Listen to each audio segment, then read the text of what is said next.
Hello, everyone. My name is JD Calderon, and this is Indie Comics Explained. And yet again, I brought on another fantastic group of independent comic book creators. So please hit like, hit subscribe, share out the video, let everybody know we're here. And just to let you know, we're running a little short, but it's okay. We're going to make it work. All right. Because we got the pinch hitter in the house, the man himself. I'm the pinch hitter.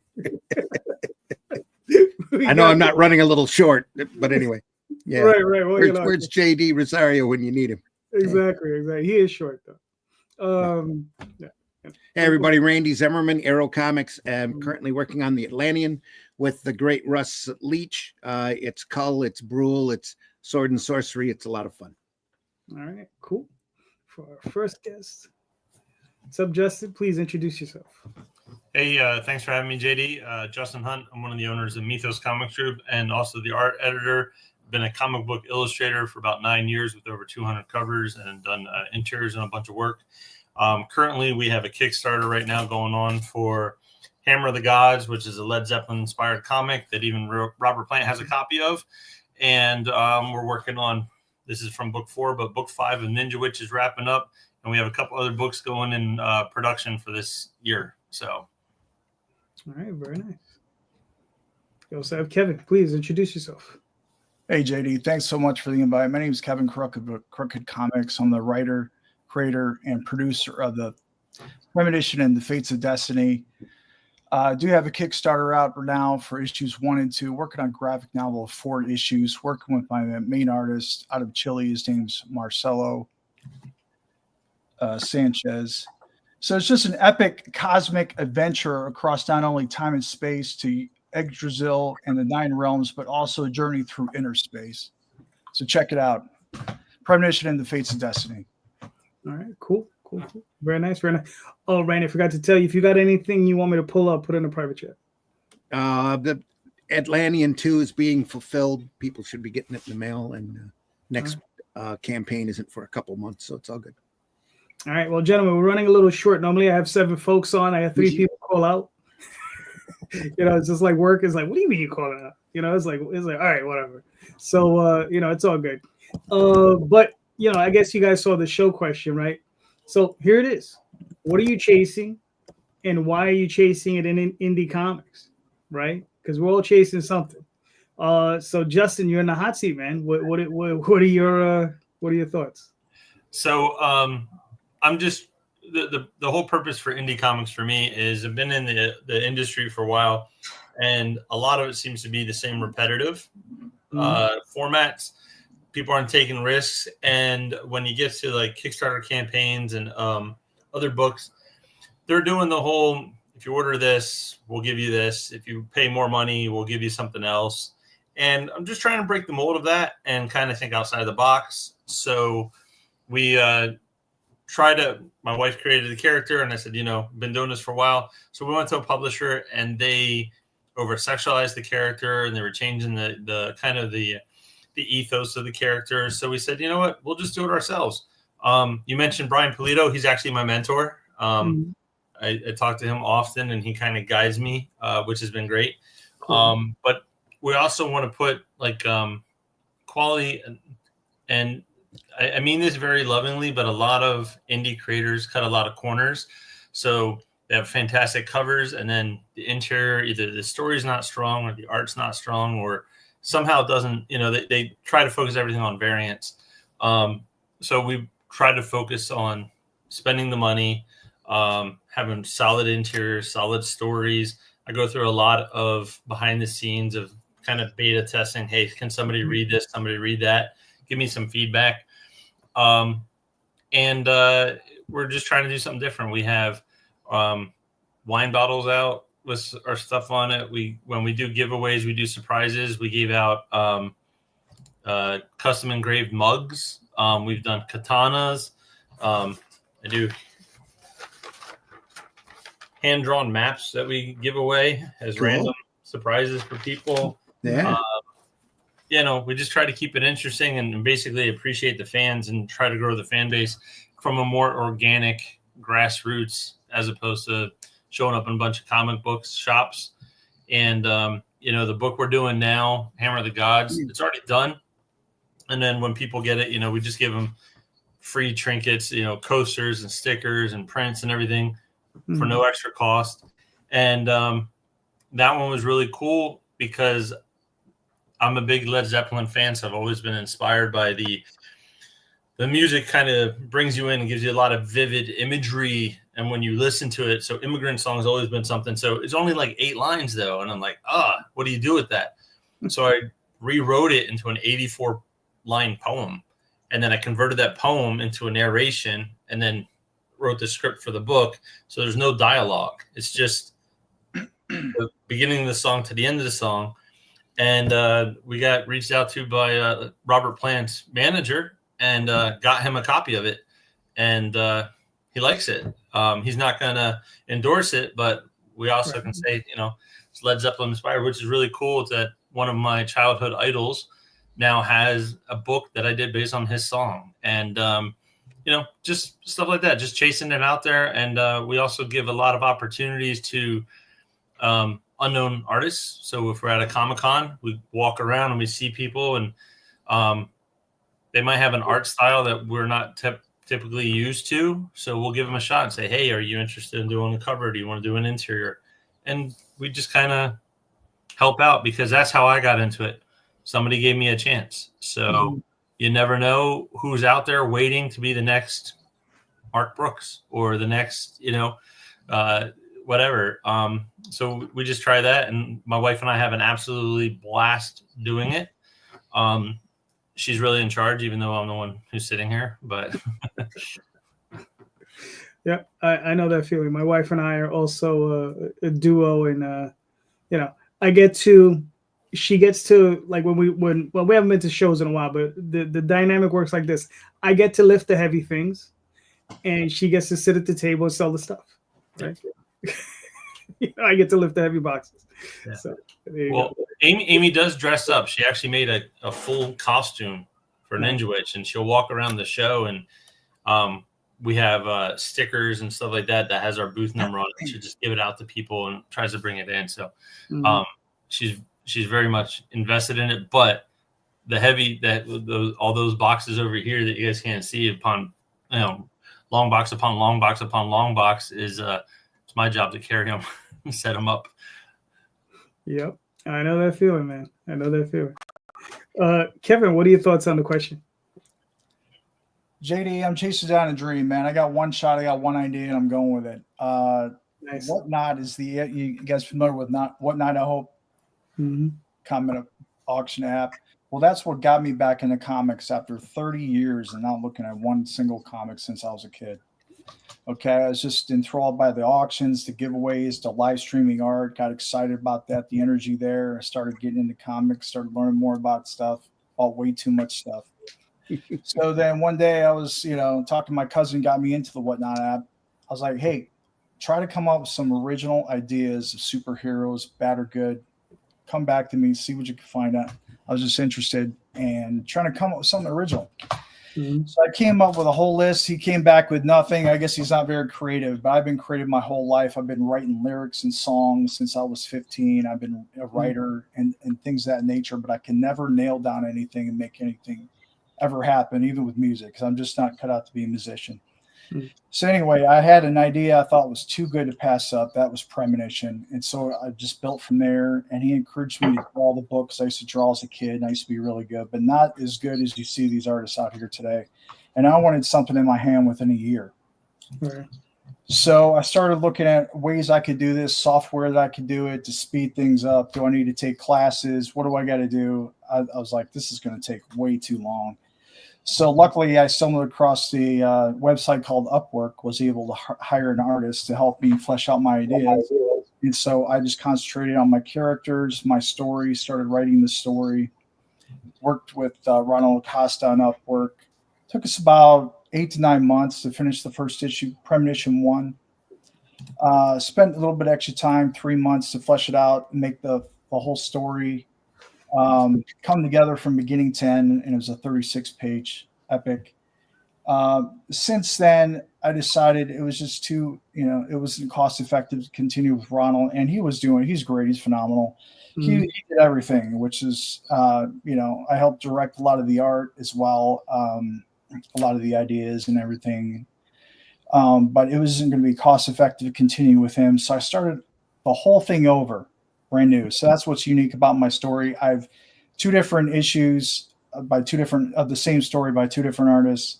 I started over and I found my artist, Mauricio Sanchez out of Chile. And so we've just been going there. About to finish up the second issue. Like I said, I'm working on a 4-issue graphic novel. And I'm working with several colorists and letters and everything. And it's a whole new experience because I pretty much have to rewrite it to fit his art style as well. Right. Anyway, moral of the story, was looking for an original idea. And I'm also looking for a publisher at some point to get published. But I believe in this idea so strongly that I had to go with it. And I even restarted the story from scratch with a whole new artist to make it happen. And I'm not halfway there. All right, cool. Yeah, I mean, I think Randy can attest to this. I'm pretty sure Justin could attest to this. This is a very expensive endeavor. Sure is. Yeah. Yeah. You know, yeah. I refer to it as my very expensive hobby. Right. Mm-hmm. Yeah. Yeah. We got Simon Bisley to do a cover on the current one, and it's pricey. But it's Simon Bisley, so what the hell? Right. Mm-hmm. Exactly. Yeah. Once in a while, you got to bite that bullet. Yep. You know. Yep. All right, Randy, man, what are your thoughts? I just want to be read. So, and chasing the Grim Reaper lately, it seems. But anyway, the whole goal for me is just to be out there and be read. And right now, if we have to be chasing after something or looking for something, I'm looking for a better means of distribution than what we've got now. I've been looking for years. Did my own little newspaper here locally with comics and comic strips in it for 100 issues, and there's got to be a way to get out there and reach the masses. Just haven't found it yet. I mean, a larger, wider audience. All right, So, cool. But other than that, drawing Atlantean or writing Atlantean, I should say, has been a big challenge for me, and it's been interesting stretching those writing muscles. So, hey Randy, you do you're the guy who takes the Robert Howard stories and characters, right? And just one. There's not a whole lot of them in public domain, but the first couple of Cull stories are in public domain. Okay, yeah. What's the name of this? Isn't there a town, or it starts with a D, right? The Shadow. The name of the story is the Shadow Kingdom. But but they're like country or whatever. Valusia is the Cull. Has just become king of Valusia. Or are you talking about Darkoth? There's Darkoth. A city named Darkoth in the city. first one. Yeah, that's intentional. Yep. That's kind of a tribute back to Arrow Comics. Yeah, I'm actually familiar with your book. There you go. A friend of mine has a copy of it. It's got a Conan kind of guy on the front, and that's Cull. Yeah. It's Cull. Yeah. Descendant or Cull or Conan's a descendant of Cull. Okay. The history of Howard writing the Shadow Kingdom is just amazing when you get into it. Howard's got Cull is really a lot more him. A lot more of his personality is in Cull than it is in Conan. Conan's very much a straight on barbarian character. Yeah, there you are. Okay. Yeah, I thought I was like Atlantean. I know that from somewhere. Where the hell did I know that from? No, we can't use Cull on the cover. Yeah, because it's a trademark. There's a difference between copyright and trademark. We have to stay away from the trademarks, and Cull is one of those. So we call it the Atlantean, and it's the adventures of Cull and Brule out looking for the rest of the shape-shifting lizard demons that are pervading the land. Yeah, there you go. No, good job, man. I like that. It's a fun book. Having a blast with it. Yeah. Didn't you try to print that in a dual language, if I remember? Yeah, we got Red Dragon out of Brazil that have done it, and man, I can't ever remember the company. I think it's Centurion out of Denmark. Yeah, that's got it now as well. And that's one thing too, Kevin. We all know something that somebody's doing. Yeah, right. Yeah. But it's really that type of story is really catching on. You know, the pendulums all swing, and that kind of old style entertainment is coming back into vogue real quick, especially over in Europe. And around here too, you're seeing heavy metal and metal hurlant coming back, and a lot more of that kind of material springing up. So, and Titan's got a real successful run right now with the Howard stuff. Some great stuff out there. Cool. Yeah. We're Conan. Yeah. All right. To answer my own question, I think I'm just chasing completion, right? I have like 3 long-standing, really, I hate to say epic series that I've been working on. The one of them is the Oswald Chronicles, the other one is Tall Tales, and the other one is Dreamweavers. And these are things that, like, all 3 of them I've been working on for 20 plus years. One of them, at least 2 of them, were 30 plus years, since the 90s. And it's crazy. And I'm just like, I need to finish these things before, I would like to finish them before I retire. Right. Yeah. So it's nuts. It's just like, just getting everything done. And the thing is with Oswald, I'm like, at this point, probably 2,600 pages in to the story. Right. So it's like, there's a significant amount of the work done, but it's just like, I look at the list and I'm like, oh, there's still another 1,500 to 2,000 pages left, of story. And I'm just like, oh God, and my artists are great. My artists, I'm getting, I get 2 pages a week, from them, so I'm getting a couple hundred pages a year. But it's still like, if I can employ one more artist, I would be a little bit further along. And it's just one of those things. It's just like, oh man, and the other thing is, I mean, Randy and I have discussed it. I'm pretty sure, Justin, you run into this, money's always an issue, right? Because it's fuel. And that's really all it is. It's just fuel. It's literally, we just might as well have a fire behind us and just throw it in. It's just like, it's just running the engine. Just throw it right in. It's all right. The more I have, the more I can throw in there. And that's really all it is. It's just to fire up the artists, just get them going, I've discussed this with a couple of other heads, is like, we know where we're at in the market, right? Or at least I know where I'm at. I'm pretty sure Randy has a good idea. Justin, you know where you're at. I don't know, Kevin, you're still relatively new, so I'm sure you're still discovering. But there's a ceiling, right, that we float to, and there's that glass ceiling, and it's tough to break through. You get through it, and then sometimes you pass it and you raise up another 20, 30%, 40%. And then, you find yourself back below it or just about it 6 months later. And you're like, how the fuck do I get back up there? Right. And it's that constant struggle, which is, you can either embrace it, hate it, however you got to deal with it, but you got to deal with it regardless, But yeah, man, it's for me, I'm definitely chasing completion. If I'd be chasing anything, I'm chasing, trying to finish.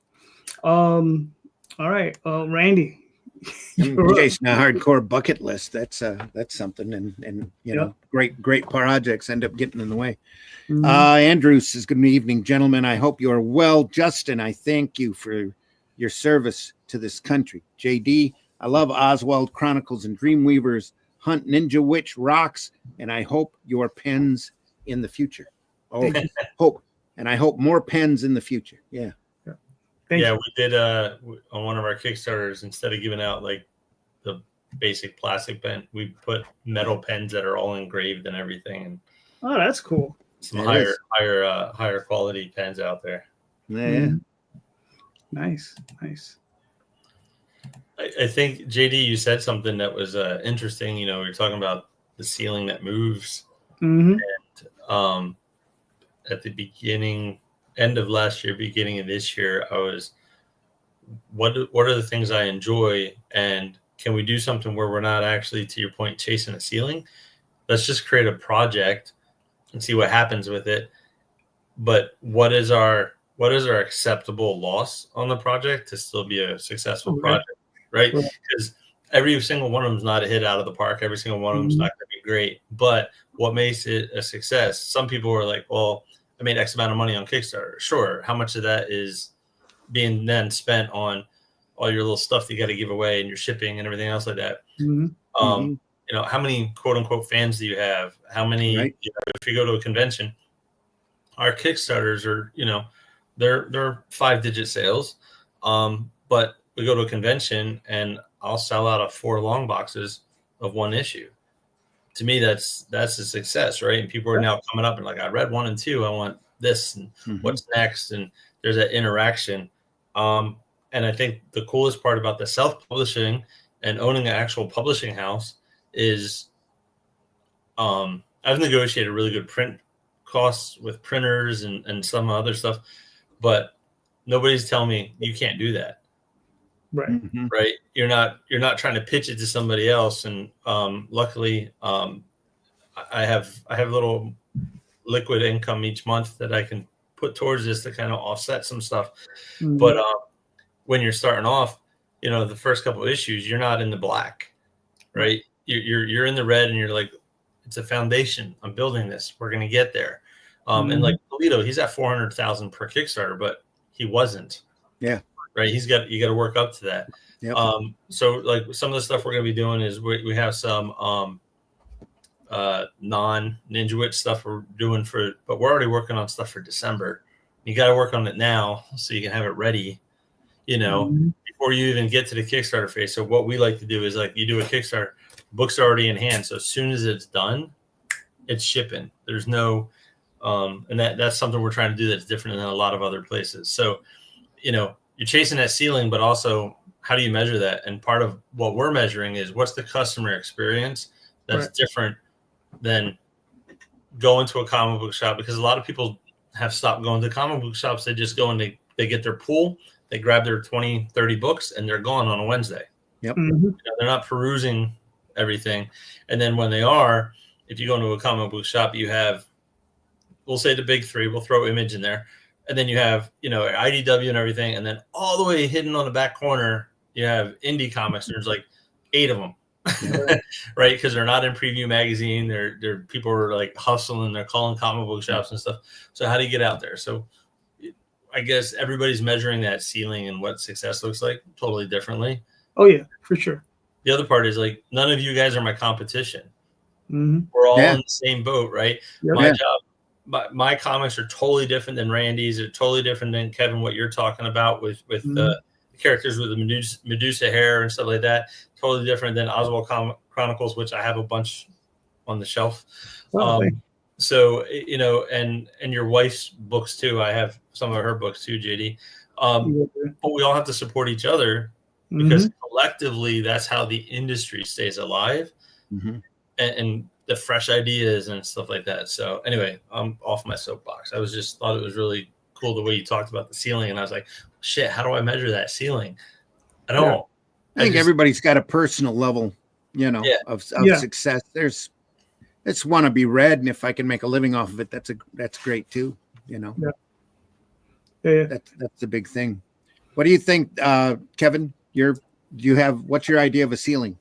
Yeah, so the ceiling for me, there's no other option but to get published so that I can get marketing so this thing goes across the country. I've tried to build a local network, but it's damn near impossible. I'm doing a great job. I'm out here in Columbus, Ohio. I've been going out to Dayton. I used to live out there, showing it for Comic Cons. I could sell them in person, but on websites and Instagram, no sales. So I got to get out in front of people. The book's got to be in their hand. By the way, this is my book now. Very nice. And so I'm putting everything into it. But for me, like I said, to continue this, there's no other option but for me to get a publishing deal. And so when I first started this, I started reaching out to publishers with just one issue. And the only feedback I got was by a couple different people, and they said basically you need more material. Obviously, we'll see. I didn't know that. I'm just starting out. I've just been doing this for about 2 years, and so like I said, I'm not just a writer. I'm the producer. I started my own company here, and I'm marketing and everything else like what you guys would have to do. And so there's no other way to get the funds. So I'll always be in the red here unless I get some kind of marketing assistance, distributing assistance, and so that's my ceiling. It's all or nothing for me. Even with Kickstarter, I can't even get my own family members to support. I mean, hardly any of them to support me. And even getting out there and building a network. I've been going to Akron. I'm from Cleveland. What's nice, I'm able to get out there and sell some books here in a couple shops. I'm able to do some shows in some comic shops. I've been going out to different Comic Cons. that's all well and good, but even selling my books for $10, you know what I mean? All the money we put into it, like I said, I'll always be in the right without a deal. Unfortunately, I think that's probably the most case with most indie guys. And a lot of them aren't spending the money that I'm putting into this. I'm making a world-class book that's would compete against Marvel, DC, any one of these guys, because that's my real competition. It's not you guys. It's the rehashed Spider-Man, Batman, 10th, story of Superman, and you know what I mean? I'm trying to create a new idea, new, story. And so we're all going up against the titans of industry here just to survive. And to me, that's the only way I'm going to survive. Yeah. I mean, I can't listen. I gotta be honest with you. I've been doing this since 92. I've been self-publishing. 1892. Yeah. Damn, I didn't think I was looking that old. Well, Tom Hutchinson's not here, so somebody's got to shit on you. That's true. But in that time, there's Tom. Tom says Foursquare. What? Foursquare. There you go. But in that time, like I know when I restarted doing comics again, the only reason I was able to do it was I had done a job for a guy.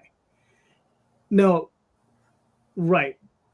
And I had someone had done a job for me, and I owed him $5,000, right?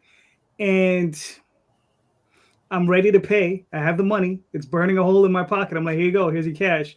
He's like, don't worry about it, right?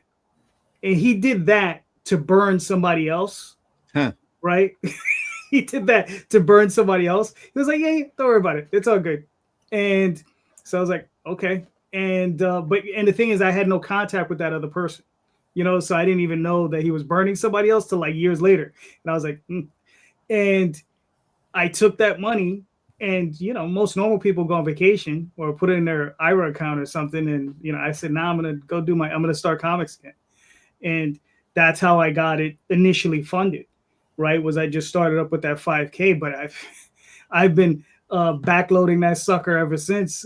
Like Kevin, it's one of those things where it's just like, I could make, and I'm pretty sure Justin can speak to this, Randy can speak to this, you can make $10,000-$20,000 a year at this, $30,000 a year at this. And I mean, and just taking that money and putting it right back in, and still have to put in more. Yeah. Because it is addicting. It's addicting in its own way. Because everybody who I've ever seen try to leave always wants to come back. How many? I mean, Justin, you've been in it for a minute. Randy, you've been in it for a minute. How many guys have you seen leave, gone 5-10 years, and in 5-10 years you see them? They're like, "Yo, man, how can I get back in?" I tell everybody it gets into your blood. The first minute that you hold your book, and that other people have that book, that's when you realize right there if you're going to keep doing this the rest of your life or not. And there's been a lot of people that have come and gone, but you're right, there's a lot of them too that go out for 5 to 10 years and then come back wanting to get back into it. 15 years and rolling, Tom says. And then the other part of that is when you get out, it's hard because a lot of your connections have moved. And once you're in it, you got to stay in it. And I'm transitioning from the illustrator and artist side to the ownership and creative side, and I'm still doing art, on the side here and there, doing covers, but it's more focused. But one of our books was like $22,000 to make the book. Because we're paying for the quality art and prints and all this other stuff. We're close to $160,000 in 7 books. Now we're in the black, but it's a lot of hustle. But to your, like you said, JD, you just got to keep doing it, and you're pushing it. And that $160,000 was in 2.5 years. Right. So we've been dropping some money, but we're out there hustling, and it's a second job. And a lot of younger indies, they get out there and they, some of them try to pull on heartstrings. Some of them go on shows and talk shit about other people or whatever. But at the end of the day, you got to talk to the people, and then, when have your artist promote it, have your people promote it, work that part of the system. And, like I said, that's for us. When we create stuff, we're like, what's the acceptable loss to still have a success, to build the foundation? Because my opinion, and JD, you're a testament to this. And, it's not a sprint, it's a marathon. Right. Mm-hmm. And Tom Hutchison, 5 years ago, I did the 10th anniversary covers for like all his books. Nice. And now it's 15 years, and I'm just looking. I just got a notification today that 5 years ago, I think today or tomorrow, I did the goth covers, and I got the drawing hanging on the wall here, and I'm like, that was 5 years ago. Mm-hmm. That's what I mean? It's just like it catches up, and you're like, holy shit, I've been doing this for a while. Time flies when you're having fun. Exactly. Yeah. So listen, man, I started when I was 18, and I'm like, shit. And $5,000 back in '92, you said? Yeah. That's a lot of money back in 1992, man. It is. Yep. Yeah. Well, what's funny is it allowed me to do it because my father was going to bankroll me. He was going to give me $10K.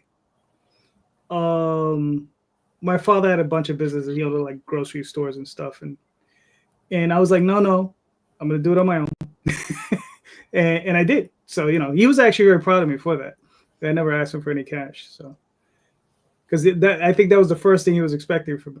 He was like, oh, he's going to start his own business. Oh, Jesus Christ. Here it comes. There it goes. Yep. Yeah. But it never happened. So I was just like, and then the one or two times I did ask, I repaid him like within weeks. So it was always good in that regard. Randy, if Kevin needs money, he can just go to your dad. Well, unfortunately, he's no longer. There you go. But Randy, you have a question? I can make one up. Is there anything out there in independent comics you're trying to avoid? You're chasing. What are you running away from? Well, Kevin, it would be Kevin's turn. So, Kevin, what are your thoughts?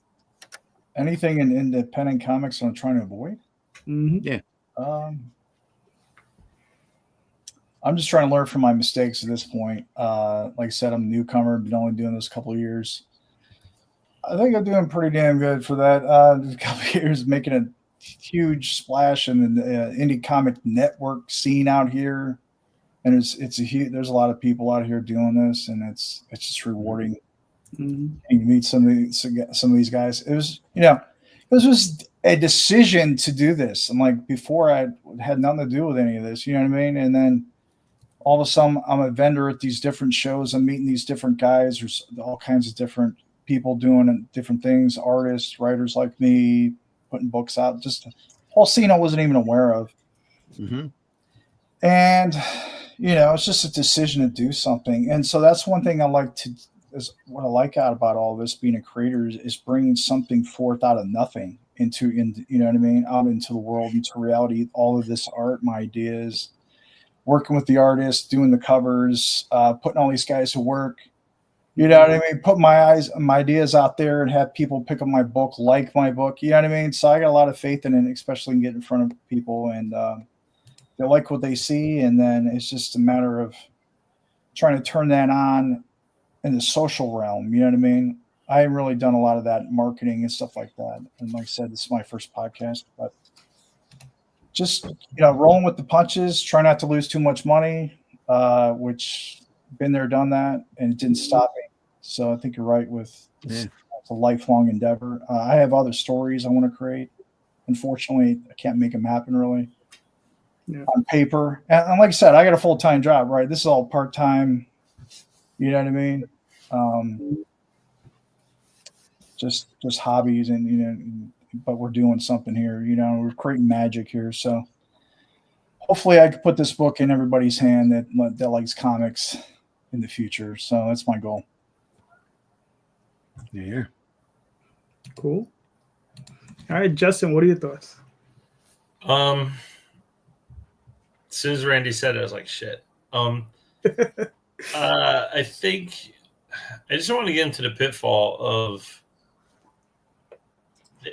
I think it's a very aggressive community sometimes, and I'm trying to make sure that what we tell fans, what we tell backers, and what we tell our artists, we want to be the reliable one. I guess the challenge that you don't want to get like others is some people there's a horror stories of somebody did the art and they withhold the art because the pay's not there, or they promise a book and then they don't calculate shipping costs and then they hold it on for 9 months and or whatever. It's redesigning the confidence of the consumer. And I guess we don't want to get caught up in, well, this person does it this way. Well, you don't have to follow that way. How do you do it differently? And we're not trying to compare ourselves with the big ones. We're just trying to stay in our own little path, keep chugging like the little engine that could, right? Just, we got it. And eventually we'll look back and be like, holy shit, we did all this. So, I think that's where we're sitting for, my wife and I. All right, cool. For myself, I think I'm trying to avoid sucking. So I think because I take what my friend told me a long time ago. He says he's a professional editor out of New York from one of these big publishing houses. He says suck less, right? And basically what he means is, try to improve every day, right? Try to improve, just get a little bit better every day, and basically that's what it is try to produce the best books you can produce and just try to make them just a little bit better every time, and just keep striving for that and you're going to make mistakes, you're going to stumble, you're going to scrape your knees, you're going to fall, just keep getting back up, just keep working at it and just do the best you can and just make quality books the best you can do, and that's it, so that's what I mean. So when I say I'm trying not to suck, and that's what it is. I'm just trying to be better, and it's hard. And the thing is, when I say better, I mean better than myself, because I'm not competing with Alan Moore, Neil Gaiman, or Bill Willingham, or any of those guys, because I'm never going to be those people because they're already there, and that's not my name. I'm not those guys. I'm me, and I'm going to do what I can do and be proud to I could probably lay my books next to them and be proud to do it, but that's, but I'm still not them, and they're never going to be me, and that's all that is, so. Randy, what do you got for your own question, brother? The big thing for me is I try to avoid drama, and I me at all, I get pretty opinionated on stuff, and I can't tell you how many times a day I catch myself going, typing something up, a response on Facebook, and then erasing it and going, there's no reason to post that. It's just going to cause more drama. I don't need that in my life. I don't need to. I don't have time for that. Right. That's my big thing. Got a large list of stuff to do, and I'm going to get it done. That's my big thing. That and staying out of the poorhouse, pretty helpful. Yeah, that always helps. Yeah. Food on the table, as they say. Yeah. All right, cool. So let's like everybody has, right? We gotta have the hammer. There's the hammer. There's the hammer. Justin, talk us through this, man. Okay, so this one we made it. We actually did this book originally as an add-on for one of the other Kickstarters, and we had such a wide reception for it. We said, let's just put it up there. We'll do a goal of like $150, and if people want it, they want it. But again, I took Led Zeppelin's song, which was so inspiring, and I said, look, let's just go ahead and how do we write this? How do we do it into it? I drew the cover, so I still get to be the creative part of me is in there, but we have the books over on the shelf, and I was like, look, our next show is not until November. How do we move some of the product now? So we just put it out there. We got 25 backers. When we did it in the Kickstarter as an add-on, we did 52 of them, I think, something like that. And then when we were at Emerald City Comic Con, we sold I don't know, 75 or 80 of them. So, people get them. It's a 16-page book. It's not a huge book. But basically it's inspired by Led Zeppelin. We got Jarrett Katz doing the art. And then like that part right there where the two villages, if you look at it, everything's through narration. And I was really inspired on that was Larry Hama's silent book, the one with snake eyes, where there's no writing in it. I said, what if we did one where there's no dialogue and it's just a narration? And in my mind, when I'm doing it, I wrote it and I'm just picturing Morgan Freeman walking through the damn thing. So, so I kind of did it like that. And I wrote it very, very cinematic. So each one, there's colors play a lot into it. The actual writing plays into it. Super proud of it. And the fact that Robert Plant has a copy of it is, for me, it's just, it's so surreal.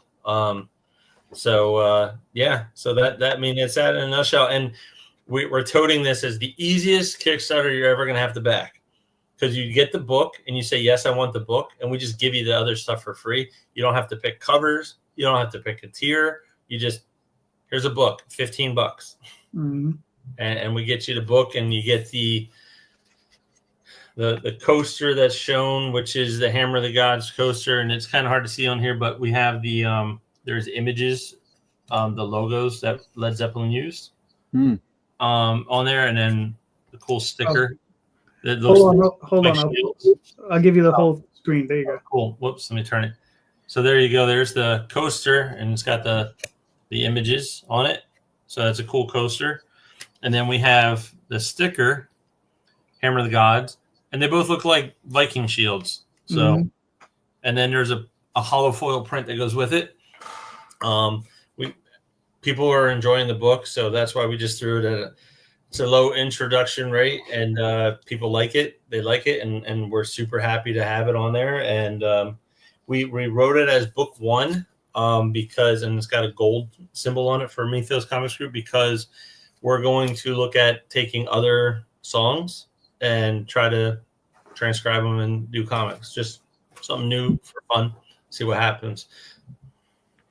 All right, cool. Looks good. It's Wednesday, so you got like 60 hours or something like that to go. There you go. Yeah, it was 60 hours. Okay, cool. Very nice. All right. I mean, listen, man. I mean, you know what you're doing. So, because I saw 2 levels. I was like, oh, no, yeah, 1 level. And I was like, what? There's only 1 level here. Yeah, well, I only have 1 cover, so I'm just trying to push the book and try to get it off the shelf. Gotcha. All right. No, listen, man, it makes sense. I got you. Yeah. All right, cool. Sounds nice. All right, so everybody go check it out. Hammer of the Gods. Very nice. Cool. I'm gonna pull up. This is why I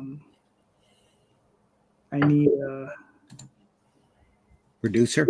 I need a producer. Yeah. All right, cool. So Kevin, do you want me to play this video? Sure, why not? Yeah. All right, cool. It's a video of one of my artists I found on Whatnot. His name's Todd Beast. One of my covers, Premonition versus Manifest.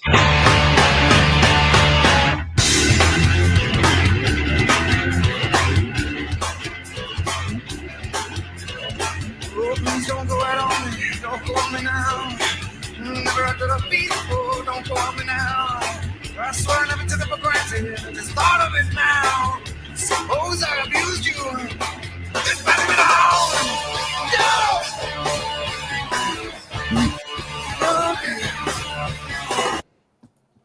Got the original right here.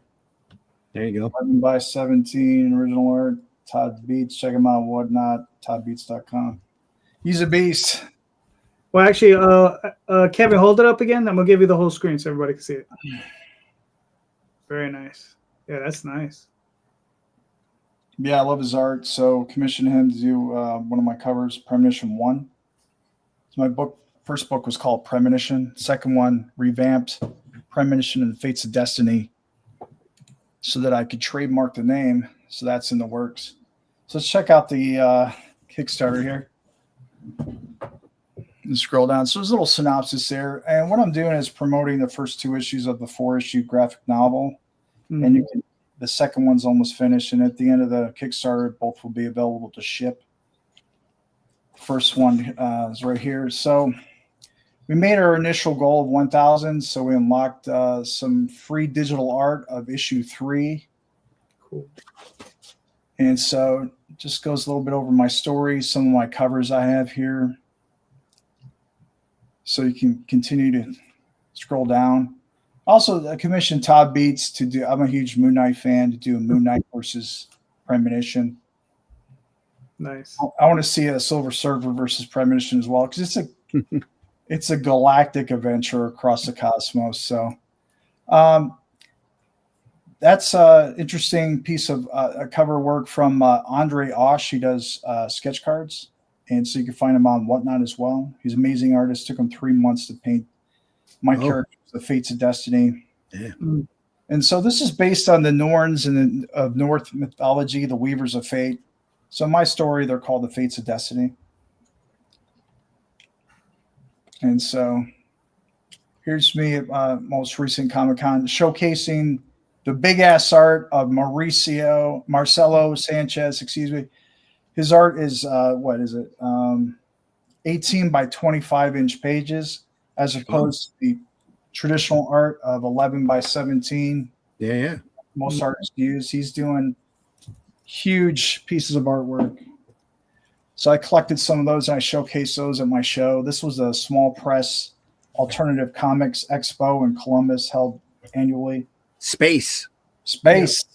Yeah. Bob Corby, great guy. That's right. Yep. And so hopefully I get an award. I submitted my book. We'll see what happens there. Cool. Yeah. Let's scroll down and see more. There's a lot of showcasing some of the art, different cover works. I have 2 covers for the first issue. And so that's the official cover, the Premonition and Fates of Destiny. And my artist is just phenomenal. You know what I mean? I have several great colorists as well. I put it all together with a great story. It's one hell of a book. So that's nice. More covers. I'm looking at making this one the cover of the graphic novel. So I like this one a lot. But not everything's finished. So I'm looking to get that covered. So this is the first page. God is Dead. Goes into that. I'm using the use of scrolls in the book.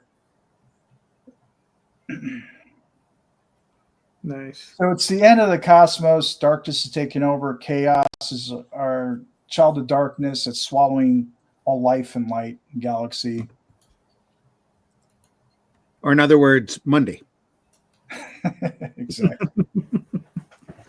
God is dead. So I kill off Zeus and I resurrect Medusa in my story. And so I introduce the story with well-known mythological characters before introducing my own unique characters. And I also want to introduce lesser-known mythological characters in the story. So it's in a time beyond Ragnarok at the end of the cosmos. So liking that coloring. Looks good. All different art and varying styles of different artists' renditions. I actually employed 5 different art colorists to do those 3 pages before I settled on one of them. Okay. Nice. Are you finding all your guys? Where are you finding all your guys on Facebook? I'm finding them all over the place. I have a couple guys out of Philippines working for me. Marcelo's out of Chile. Just find them randomly on Facebook and just referrals, really. There you go. Look at that. Right. Yeah. So his artwork, I just think is phenomenal. So you know, it's all hand drawn. That's the other thing. It's not all digitally created on a computer screen. Mm-hmm. Now, is there any reason why he works so large? I really don't know. He's putting a lot of detail in it. Maybe it's just easier for him to work. That's what I was going to say. It gives him a lot of room for detail there. It's probably what it is because you really nice. Squeeze all the detail into small pages. So that's an example of giant artwork that he's doing. Yeah, I remember. Also, in my Kickstarter, I'm offering some of these original pieces for sale, and it's become very popular with a couple of different people. So No, that's really cool. Without that, I Yeah, wouldn't it be is. able to make my goal. And of course, we're spending about close to 10 grand an issue here. So 1,000 is nothing close to my goal, but Yeah. Well, like you Here. said, I mean, if you go on to shows, hopefully, hopefully you're killing it and, you're making it up. Yeah. not killing that hard. But yeah, that's the second issue cover. Just got that colored. That's ready to go out with the Kickstarter as well. So issue 1 and 2 can be purchased at one time, get sent out to you along with some artwork. So what's unique about my stories, I incorporate rune alphabet throughout the story, and there's on the back of the cover is a rune translator. And so I have that throughout the story, so kids can kind of reference and translate the different words. That says "as above, so below." So this is going into some of my artists and some of the artists' work here. Nesto Vicente is one of my colorists, and he's an artist out of the Philippines. It's me trying to create some of the artwork here. So I have an integral production in some of the artwork. I created a collage of this with Ronald. That's my first book before he completed his rendition. So not only am I just writing, I'm producing, I'm directing a lot of the art. You know what I mean? Directing the look. Cool. Artists a lot of free reign and for their own free expression, but obviously I created the characters, the looks, and everything. Yeah. So Yeah, very nice. No, the reason I ask about the artwork on the side, Ernie Colon's name keeps popping in my head, but I know it's not Ernie Colon. It's another artist who's still alive. he's a Filipino artist. He's one of the Silver Age guys, I think. And he would draw that size. And I think he did some work for Disney. And the story was when he brought in the pages, they were like, why are they so big? And he was like, he was just having eye problems. So he just had big pages. It's just, Yeah. Yeah. I could see that. I couldn't even find a book big enough to fit all that art is. It still pokes out of the page by an inch. Yeah. It is an artistic choice to work that large. Yeah. Right. Yeah. Because I know Jack Kirby. I mean, the guys in the 50s, right? Worked that. Yeah. Oh yeah. Yeah. 2 up. Hey, JD, Dee Zuniga. Oh, Tony. Tony Dee Zuniga. Dee Zuniga. Is that who you're talking about with DC? Oh, there's a lot of great Filipino artists. I've seen some Alex Nino art that's that size too. It's Alex. Yeah. It's Alex. When you say it's big size, what size are you considering large? Well, it's 2 up. So instead of 11 by 17, it's usually 22 by 24. Okay. This guy's doing 18 by 25. So that's what Art Adams works in too. Yeah. Yeah. Well, no, it's 22 by 36. My God, my brain. That's 34. Yeah. But yeah, I mean, it looks a great. good size. Yeah. Yeah. Heck yeah. Mm-hmm. Yeah, it's a good look. It's a great looking book, Kevin. Hey, I mean, thanks a lot. Pick it up. The art is amazing. I get some fantastic colorists. I'm bringing on someone that's also well known very soon. Referred to me by Marcello Vittorio Astoni. He's out of Italy. Mm-hmm. Did some work for Vault Comics, IDW. Cool. Well, don't hold that against him. So. I won't. Right. But who am I? You know what I mean? So here I am, this no name guy doing all this awesome stuff. These great artists and people actually have been around the block. So that's just cool to pull it all together. To pull together your own team and just pull off something phenomenal. Like this is my first project, guys, and I don't think it could have gone any better. You know what I mean? I mean, like. No, it's really, really good looking. Yeah, looks real professional. Pick it up, take a read, Yep, and right there. Yeah, you can get 2 books right at once through the Kickstarter. Third will be out in just probably November. I'm looking to get this whole graphic novel. It's going to be over 100 pages up by like spring of next year. Yeah. Mm-hmm. Cool. Very nice, man. I mean, listen, like I said, looks really good. I mean, hopefully we can get you a few sales. Hey, you can also check out my Instagram page for more art and as well as my So that's Crooked Comics on Instagram, and also my website, crookedcomics.com. You can also order from there after the Kickstarter, and I ship and everything else. So Cool. Yeah, it's really, really nice, man. I mean, it's good looking stuff. It is really good. Yeah. thank you. I'm just gonna pull this up real quick because I don't like usually pulling up my stuff, but this one only has a few hours left. This is Tenchi Muyu. This is a project I worked on when I was 26, 27. This was again in the 90s. We're much younger, man. Yeah, I was much younger than this. Back in the day. Back in the day, yeah. Back in the day. Back in the day, yeah. So, this was based on Tenchi Muyu. It's an anime property out of Japan, obviously. And they just asked me to come up with an original story. They handed me 12 videotapes or VHS tapes. I watched them. I binge watched them over a couple of days, submitted a couple of plots, and they picked the one they wanted. And this book came out. We did the 6 issues. They were very successful. They had about print runs about 10,000 each at the time. Cool.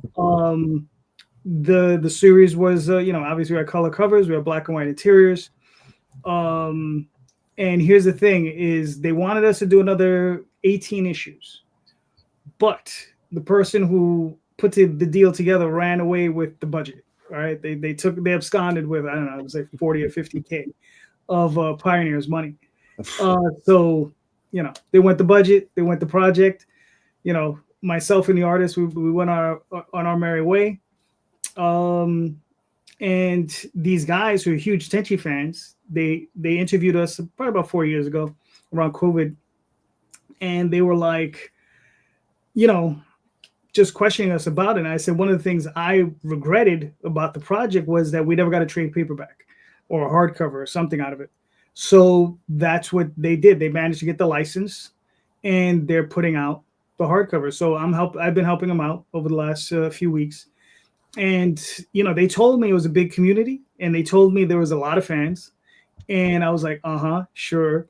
And they wanted to raise initially 50K. And I was like, Jesus Christ, we're going to slog all the way to the end. And we'll be lucky if we get past that finish line.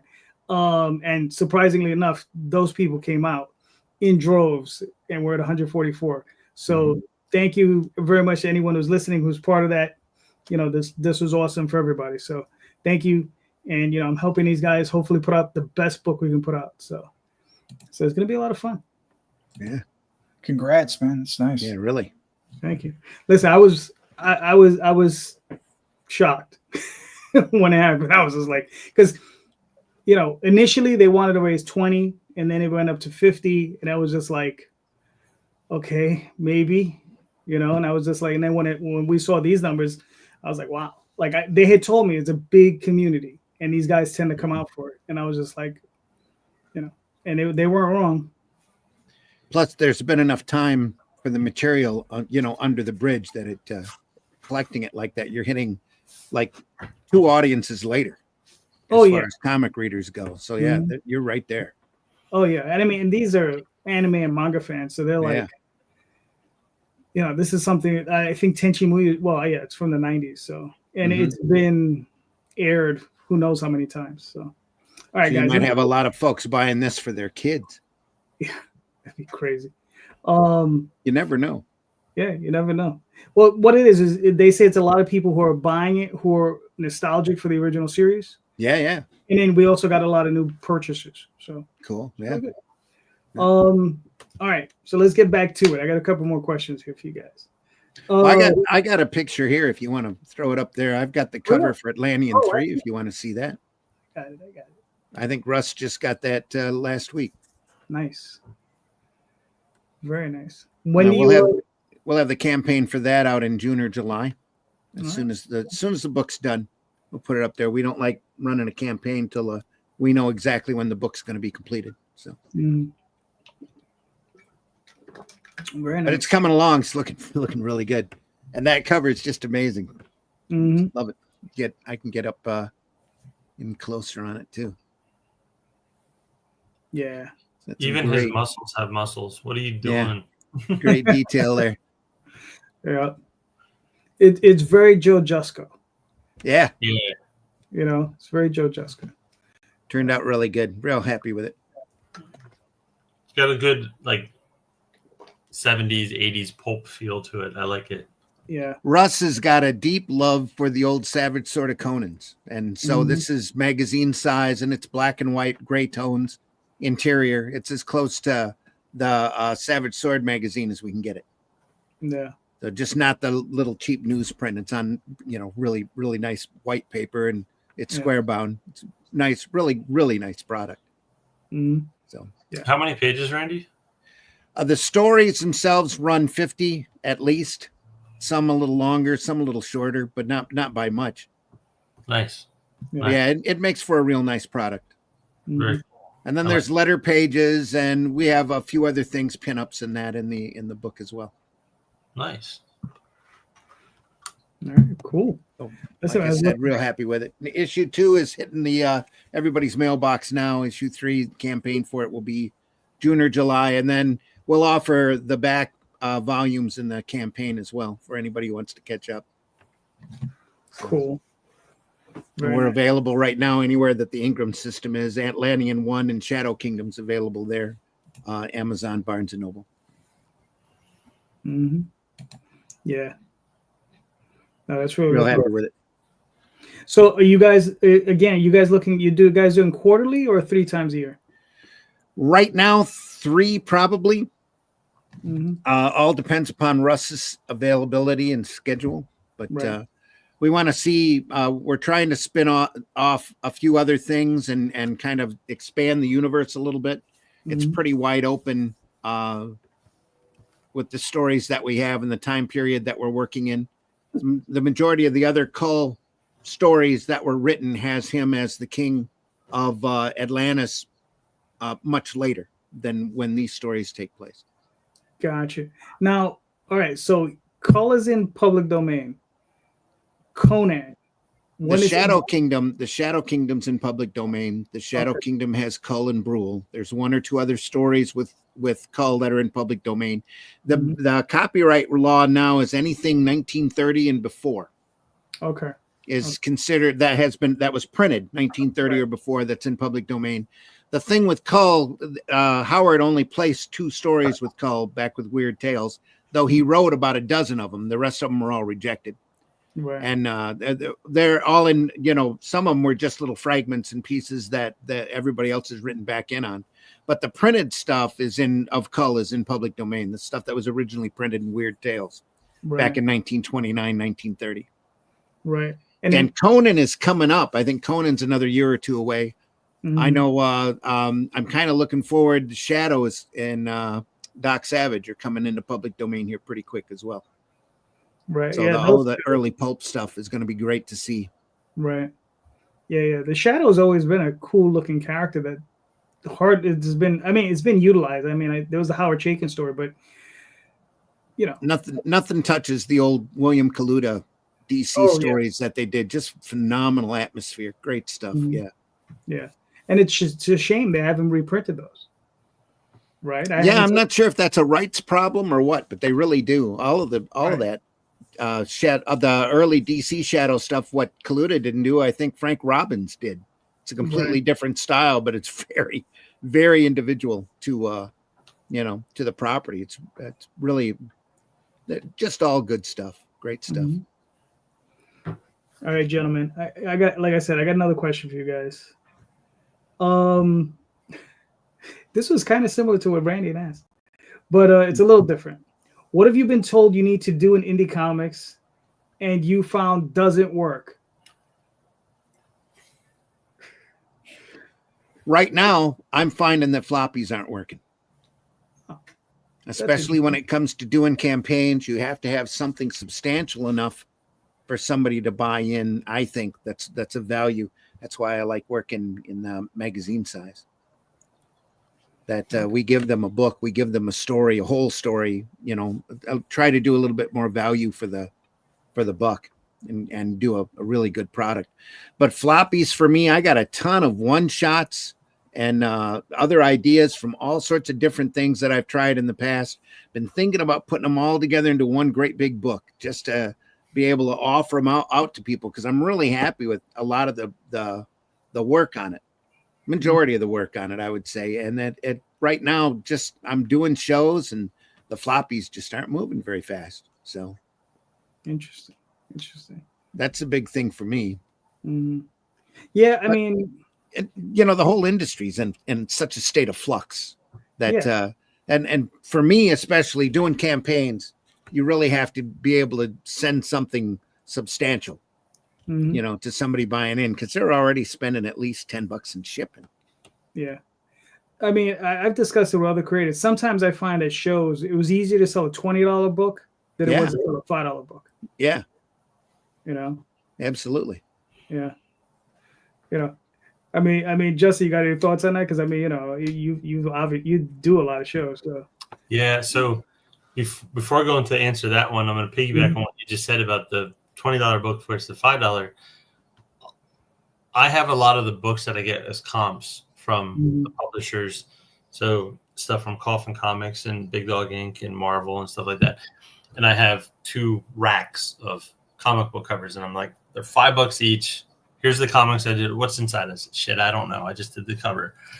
And people will be like, $5, $5. And then they buy the print of it for $15.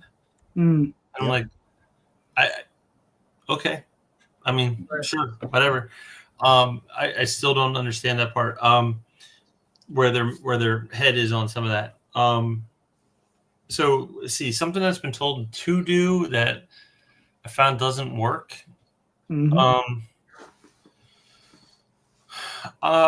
So when we first started doing this, I think I alluded that we went to a publisher and they wanted us to basically over-sexualize the character.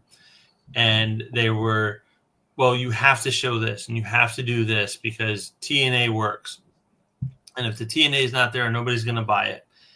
And my answer was, and I don't mean this as a scrub because sometimes it works, but if you have to rely on that versus the story and the character development, maybe it's not right. So instead of doing TNA, we decided, Ninja Witch, all you see is this part of her body, until she has a hood off and stuff like that. But we decided to go into it and be more work with the occult, the what ifs of history. And then part of that was we didn't want it to be a bad girl comic. We didn't want it to be a TNA book. We didn't want it to be anything. We wanted it to be, here's a character that spanned 700 years. This is and because it's such a big one, somebody told us that flashbacks don't work. Well, in order to cover 700 years, you don't go chronologically. Each story has to tie to another story. So our first arc, first book, and then we actually put an origin story in the book. And people are, you can't put an origin story in the book. They got to learn it. So what we told everybody was the origin story is in the perspective of her when she was 12, which means when we tell it later, maybe it's not 100% accurate, and here's why. So we're slow rolling it. We're not, they're telling you, if you don't do this platform and you don't have this many sales on Facebook or on Kickstarter or whatever, it's not a success. And I don't know. I just basically, I think like everybody else, we're just going to keep pushing forward. We're going to do what we want to do. And we are looking at putting a packet together for Preview Magazine because now we have several issues. So by the time issue 1's in the comic book shops, we're already 7 or 8 issues ahead, so that they can start catching up to it. And the other part was, people keep saying, you have to set your goal to cover all your costs and you have to do XYZ. And I think if you're comfortable, and this goes all the way back to my beginning, if you're comfortable spending X amount of money, my wife and I look at it and we say, this is what it's going to cost. Here's when we pay the artist. This book is going to cost us this much. How much do we have to recover to say we're good to go to the next book? So and some people just want to shit on you, and we're good with that. And the other thing that we do that's a little different, as far as I know, is we like the critique. Amy runs the social media. So if somebody reads the book and they send a message and it says, hey, I'm confused with this, or I don't understand it, we have to tweak that. I've done a lot of comics, but I never wrote a lot of comics until I started doing it on my own. And what you see in your head versus what you put on the page, sometimes people read it and they don't understand the depth of what's going on. So you have to make sure you have this person's thinking this. There's a little narration. There's a little bit of a backstory as opposed to just action.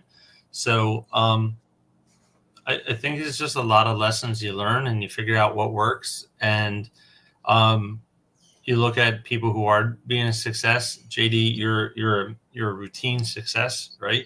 So you got to be doing something right.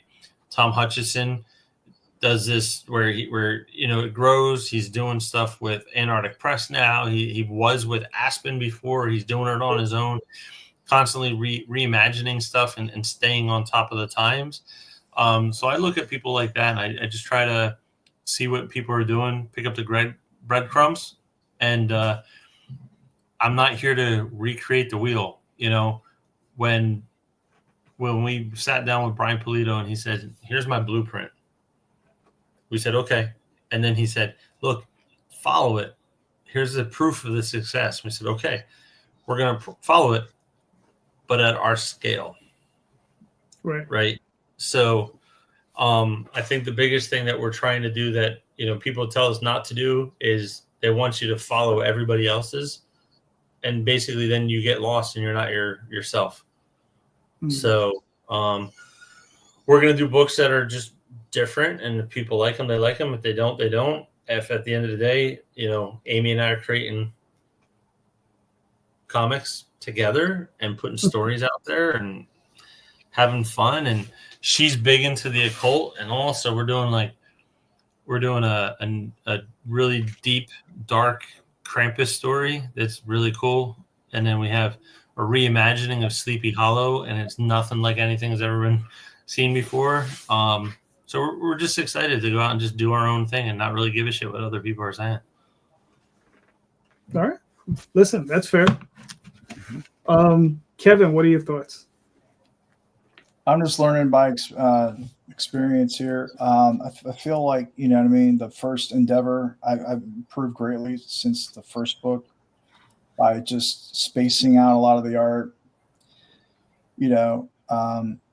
learning how to write for comics is a little different. I seem to have a little bit too much exposition because I'm more of a poet. And so that comes across, and then trying to erase some of that exposition for the action, replacing with action. So I haven't really had too much direction, I would say, by anyone, Indy or otherwise, just kind of going out on my own. Just started, like I said, a couple of years ago, and just, like I said, learning from from my own mistakes. And that was one of them I saw in the original one that I improved, since improved on. But like Justice says, I'm just trying to be original, and I catch a lot of my artists going off on tangents here and then I got to rein them into what my vision is of premonition. And so that's always challenging. So there's a lot of challenges. Let's talk about challenges next with all the artists, all the things that come together, obstacles you have to overcome to even produce a book when it's all said and done, no matter how much money you're throwing at it. But that's one thing also I learned in the indie comic business through my networks is that I'm on the opposite end of this tier of how much I'm willing to spend to make my dream a reality. But what's encouraging and that I've seen in the network is people not spending that much money at all and creating their indie comics, and they'll sell, they've been around, they've created a long-term following, and they spend hardly anything on their books. And they're self-printing, and they'll go to Kinko's. I'm shipping off to companies, printing companies. And so that's the difference I saw. There's a wide variety of indie comics in your own networks. And what's interesting is they have little, I've seen guys with little tiny mini comic books, and just varying sizes and varying degrees of, quality. And so I'm trying to put together this masterpiece right off, right off the cuff. And that might work, but this not going to work for everybody. And so you know, a lot of these guys are also artists. I'm not, you know, maybe at that level I can draw some light books, but it's like I don't really have the time. And so you'll see just a wide variety of artwork in the indie comic world that's inspiring because you don't always have to put a lot of money into the books. Yeah. I mean, well, you were at Space, so that's a lot of, you know, it's funny the way the community breaks down, right? Because we have the comic community as a whole, but that would include Marvel, DC, Image, right? Then you have independents, which is like us, right? Or small press publishers, which is like us. Then I think the guys you're talking about are the alternative artists, right? Which when you bump into them, mad cool dudes doing crazy stuff, and you'll see them and they're at their tables and they're like cutting out their little books and they're stapling them at the table, and you know, they're taking bubble gum and they're like stealing them. And that's like, if you go to Mocha, you know, I'm in New York City, so we have Mocha over here, and you go to those shows and those are usually the college kids and they're coming out and they're doing those types of books.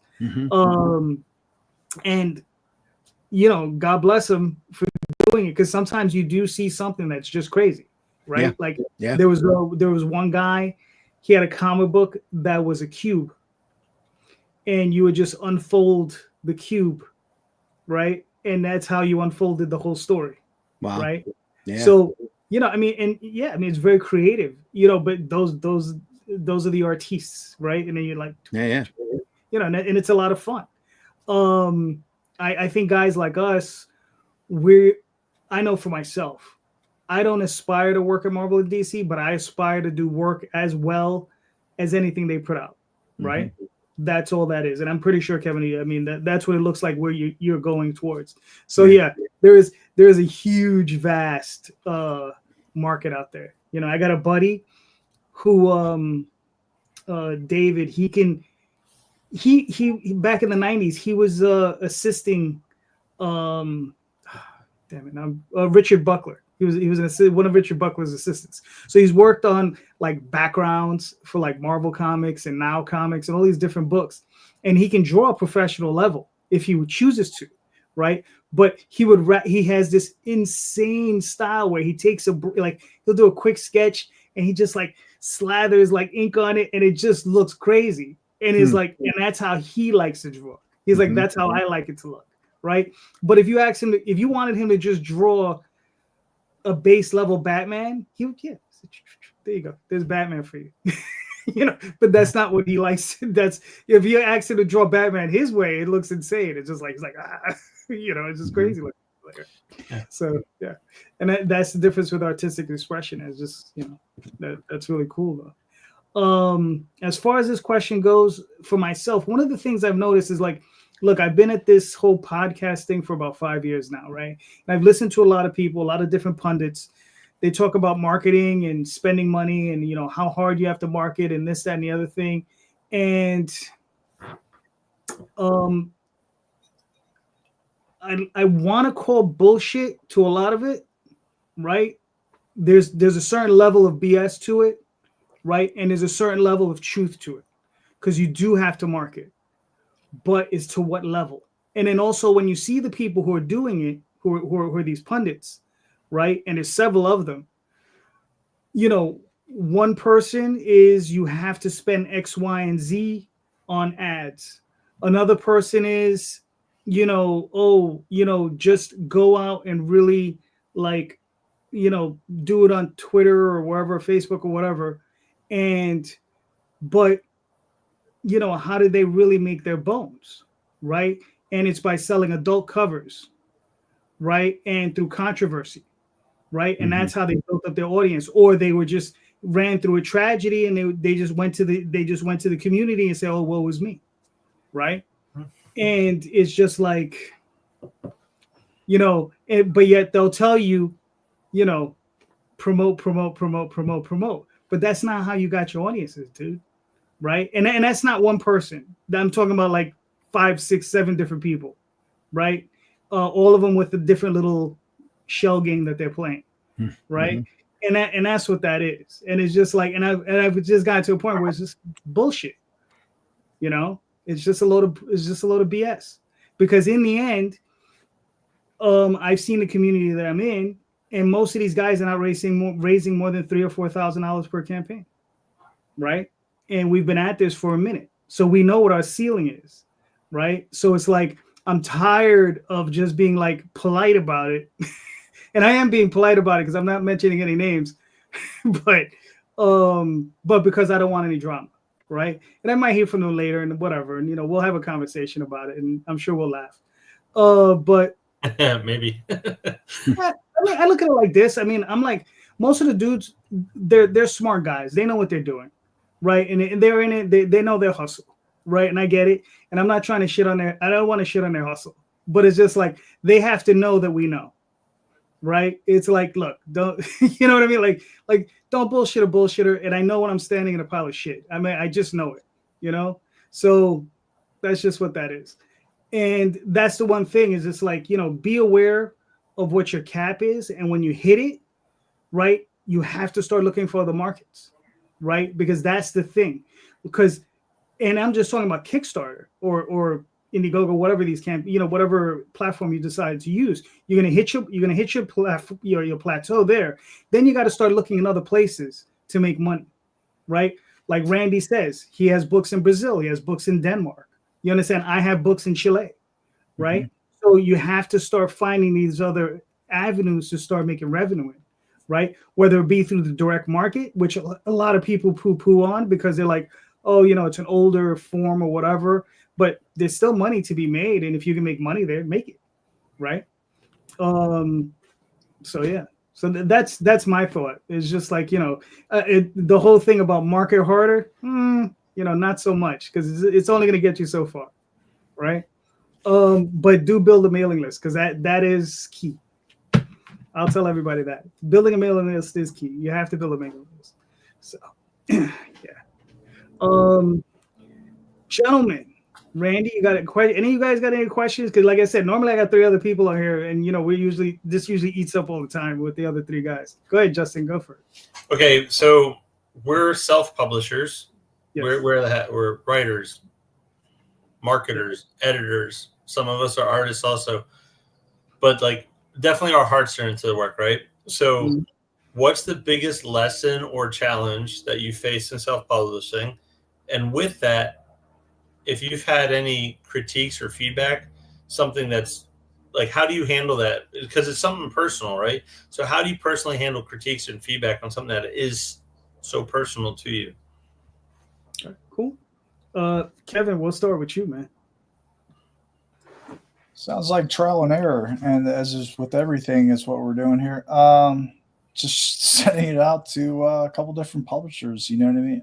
Printers, and see what you like the best. And so obviously cost is a factor, right? Mm-hmm. So the more you order, the less it costs. And so I made it, trial and error. I made a few mistakes starting out. I bought way too many books from a place called Print Ninja. Waited several months. They're being printed from China, coming in. Low the cost of $2 a book. That's great. And actually, I was pleased with the quality and everything. Before that, I sent out to several other printers, Comic Wellsprings, things like that. Currently, I just randomly went. I wasn't too pleased with the Print Ninja issue, the domestic printing, because I felt like it was a little, the interior was a little faded. The coloring kind of fading a little bit.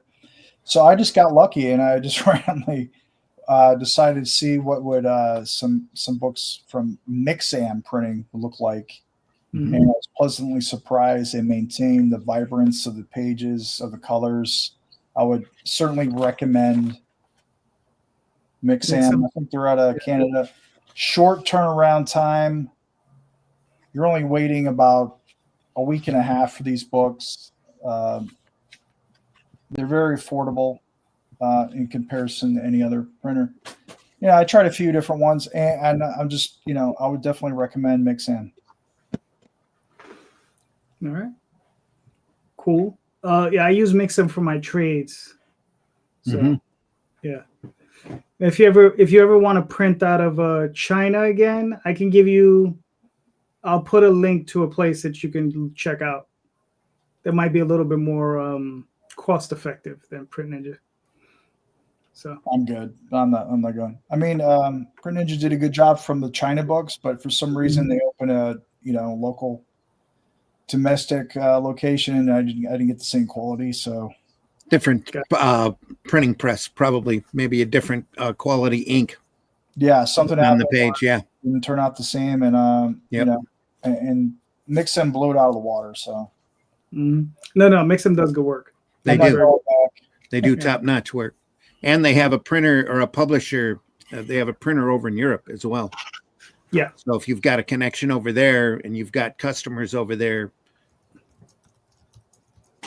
Okay. Like, thanks for look for somebody over there. Appreciate the tips. Randy, you want to take a shot at the question? Remind me what the question was again. What are we?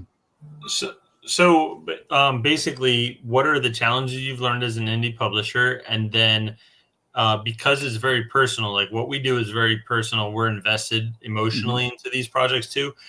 How do you accept any critique on your work?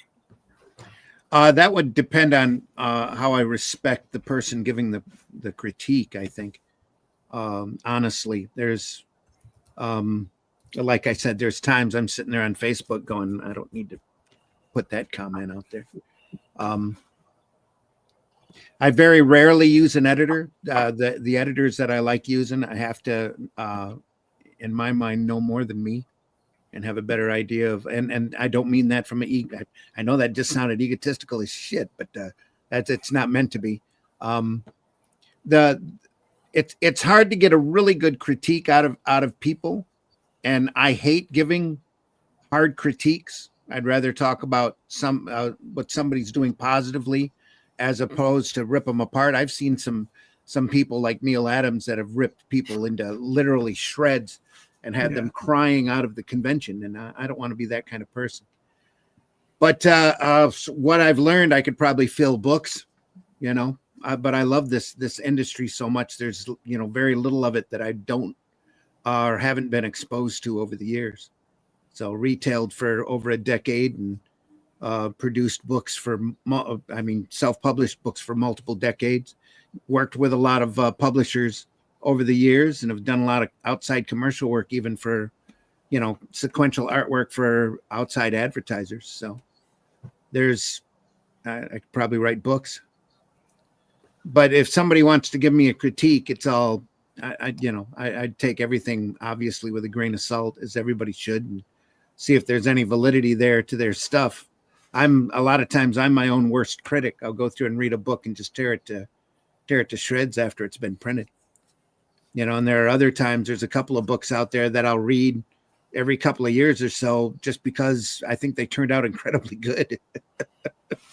Really happy with it. Who wrote this? This is awesome. Yeah, that kind of stuff. Nice. But I hope I answered your question. Yes. All right. For myself, like I said, I started early when I was really young. And here's one of the things we did. And, being young, we didn't know any better. So let's say 92 was the first year I published. So issue 1 came out, and I had 3 books at the time. Was it 3? 4 books. So we had Tall Tales, Dreamweavers, and Reaver. No, so it was 3 books. So all issue 1s came out that year. Great. Mm-hmm. Then came 93. Then issue 2 came out. Then came 94, and that's when issue 3 came out. So the one thing I learned very quickly is you have to put out a little bit more rapidly to have a sustainable business model, right? Because putting out annuals just not a sustainable business model, right? Mm-hmm. So that was something I learned early on. Is like you have to try to get your frequency up, right? Even today, you see guys on Kickstarter, they'll put out a book, and then you might see the second issue in 2 years or a year. Yeah. And I'm not even talking about a graphic album. I'm talking about a single issue, like 32 pages or so. Right? I'm not even talking about like a 120-page, graphic novel. If you were talking about that, yeah, you got to give some latitude for that. It's a lot of work. So, and then as far as critiques go, all right. So after I'm done crying, I'll go into the bathroom. I'll cry for a couple hours. I'll come out. I will actually read and really try to dissect what that person says and try to really understand what they're telling me, right? Like one time I had one set of guys give me a critique. Well, it was a review, and it was a critique, and basically what it said was that I had an info dump in the beginning of my book. And I was like, no effing way do I have an info dump at the beginning of my book. I went back around, I had an info dump at the beginning of my book. I was like, son of a bitch. So I went out and I ripped out about 3.5 pages of that story. I ripped out the entire info dump, rewrote it, reconfigured the pages, did the whole thing, and it reads much smoother, reads much nicer now. You know, so sometimes you do have to listen to what people are telling you, because there's sometimes wisdom that you're just missing because you're too far into the woods to see the trees, right? So sometimes you do have to, like, you know, just pay attention, you know, to what they're saying. Yeah. That's why I have a wife. Yeah, I know. Yeah, this is true. You know, but I mean, you know, Daphne's so far into the woods with me too. Pulls so me like, out of the woods way too many times, I want to admit. So, right. It's like, look at the tree, you son of a bitch. Yeah. Well, Daphne's in her own forest. Exactly. Yes. Yep. That's it. Very much so. Very much so. All right, gentlemen. That's Look, JD, that's one reason why I incorporated some of those scrolls in my book, is to put those big chunks of info right up in there. Kind of, you know what I mean? Kind of prepare the reader, you know, some background on what's happening instead of trying to fit it all in the boxes, right? Mm-hmm. You know what it is here's the thing. That's during a time when, all right, when I first started, I would write single issues, right? So I would write issue 1, issue 2, issue 3, you know, open splash page, the whole 9 yards, what everybody normally does at like Marvel, DC, right? And then when I was writing professionally, I also did that, right? And I wrote full scripts, right? For when I worked for the few years that I did professional scripting. And that was for the editors. It wasn't for the artists, right? And then later on, what I started doing, and then one of the things I would do is I would sometimes do an info dump at the beginning of the book and then edit it out later, right? And it was more, the info dump was just to remind me of the stuff I was supposed to do later, and then I would edit it out. In this particular story, I forgot to edit it out. And it was just like, and I was like, son of a bitch. And I was just like, and I just went back and I just, all right, so let's rip all this out. And the one thing that killed me was like, I ripped out 3 or 4 really nicely drawn pages. And I was like, oh, they got to go. They got to go. You know, so that's what it is. And now I work very differently because now I just write a complete story. So, you know, like I'll have a story it's not even, I don't even break it down into pages anymore. I just write the complete story. I give description, dialogue, full dialogue, everything, narration, the whole 9 yards. And then I'll give it to the artist and I'll let them break it down however they want. Right. And well, depending on the artist too, it depends on who they is. Because I'll ask them. I say, do you want me? Because I can break it down to, you know, regular panel by panel page if they want it like that, or if they're more experienced, I'll give it to them and they'll break it down themselves. And that's actually, I found 2 or 3 artists they actually prefer it that way because it gives them the latitude. So if they want to put in a splash page, they want to put in a double splash, they can do that, and I give them that latitude. So, but it depends. You know, you find different people because I got one guy. He would take a story who I would think would fit in 32 pages, and 74 pages later, I got a story. And I'm like, yeah, I'd be like, oh, that's a little too decompressed there, buddy. Because he was a manga guy, so he was just a little too, you know, he would decompress the story, and I was like, nah, let's tighten that up a little bit. So now I'm still working with the guy who's a great artist, and we're just now working on that, making it a little bit tighter.